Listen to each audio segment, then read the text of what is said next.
వందే మాత్రం. నేను మీ journalist Navatha. Welcome to our political. Modi నిరంకుశవాది, నియంత, దేశంలో ప్రజాస్వామ్యం లేదు అని వాగుతున్న వాళ్లకు ఒక సోదరుడు తన వీడియో ద్వారా ధీటైన సమాధానం ఇచ్చాడు. అది హిందీలో ఉంది. ఇక్కడ కూడా చాలా మందికి ఆ విషయాన్ని తెలియాలనే ఉద్దేశంతో దాన్ని నేను తెలుగులో వీడియో రూపంలో మీ ముందుకు తీసుకొస్తున్నా. మన ముందు అసలు ఒక విషయాన్ని స్పష్టంగా మాట్లాడుకుందాం. ప్రజలు నిరంకుశుడు అంటే డిక్టేటర్ అనే మాటను చాలా తేలికగా వాడుతున్నారు.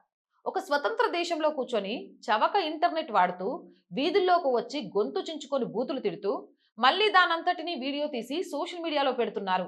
అసలు వ్యంగ్యానికి కూడా ఒక హద్దు ఉంటుంది. నిజంగా డిక్టేటర్ అయితే ఇదంతా సాధ్యమవుతుందా? ఒకసారి ఆలోచించండి. నిజంగానే ఇక్కడ ఒక నిరంకుశ పాలన కానీ లేదా నియంత కానీ ఉండి ఉంటే ఈ నిరసనలు కనీసం 2 నిమిషాలైనా నిలబడతాయని మీరు అనుకుంటున్నారా? దేశ ప్రధానిపై నీచమైన అసభ్యకరమైన పదజాలంతో దాడి చేయడం దేవుడెరుగు. నిజమైన నియంతృత్వంలో అయితే ఆ మైకులు గుంజుకునేవారు, కెమెరాలు పగలగొట్టేవారు, నిరసనకారులు కోర్టు మెట్లెక్కి చూడక ముందే వారితో చాలా తీవ్రంగా వ్యవహరించేవారు. అలాంటిది ఈరోజు ప్రజలు దేశ రాజధానిలో నిలబడి ఈ దేశ అత్యున్నత పదవిలో ఉన్న వ్యక్తిని దూషించి క్షేమంగా ఇంటికెళ్ళి ఆ వీడియోలను అప్లోడ్ చేయగలుగుతున్నారు అనంటే ఒకసారి ఆలోచించండి. అదే భారతీయ ప్రజాస్వామ్యం ఎంత సజీవంగా బలంగా ఉందో చెప్పడానికి ఒక పెద్ద నిదర్శనం. అవునంటారా కాదంటారా? హద్దు దాటిపోతున్నారు. ఒక నిమిషం ఆలోచించి మాట్లాడుకుందాం. నిరసన తెలపడం మంచిదే, కాదంటలేదు. మీకు కొన్ని సమస్యలు ఉన్నాయి, మీ గొంతు వినిపించాలనుకుంటున్నారు, జవాబుదారితనం కోరుకుంటున్నారు. ఖచ్చితంగా చేయండి, అది మీ హక్కు. ప్రజాస్వామ్యం పనిచేసేది కూడా అలాగే. కానీ చేతికి మైకు దొరకగానే వారిలోని అసలు బుద్ధి బయటపడుతుంది. నోటి నుంచి ఏమొస్తుంది? కేవలం శుద్ధ వ్యర్థం, నోటికొచ్చిన బూతులు.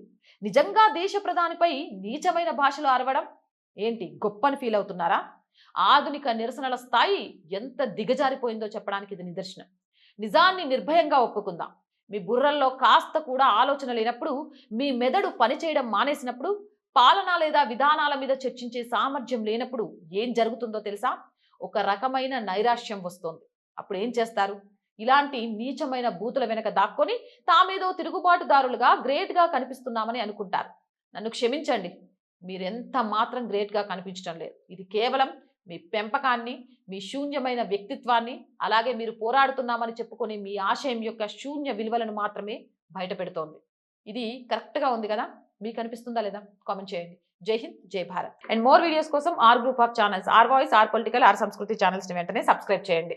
కంటెంట్ బాగుంది అనిపిస్తే లైక్ చేయండి, షేర్ చేయండి. ఆర్థికంగా సపోర్ట్ చేయాలి అనిపిస్తే సబ్స్క్రిప్షన్ పక్కనే జాయిన్ అనే బటన్ ఉంది. 1 to 5 లెవెల్స్ ఉన్నాయి. ఏదో ఒక లెవెల్లో సపోర్ట్ చేయండి. లేదా స్క్రీన్ మీద గూగుల్ పే, ఫోన్ పేతో పాటు అకౌంట్ డీటెయిల్స్ ఉన్నాయి. మీకు తోచిన సహాయాన్ని అందించండి. వ్యాపార ప్రకటనల కోసం 8328500576 నెంబర్ని సంప్రదించండి. జై హింద్, జై భారత్.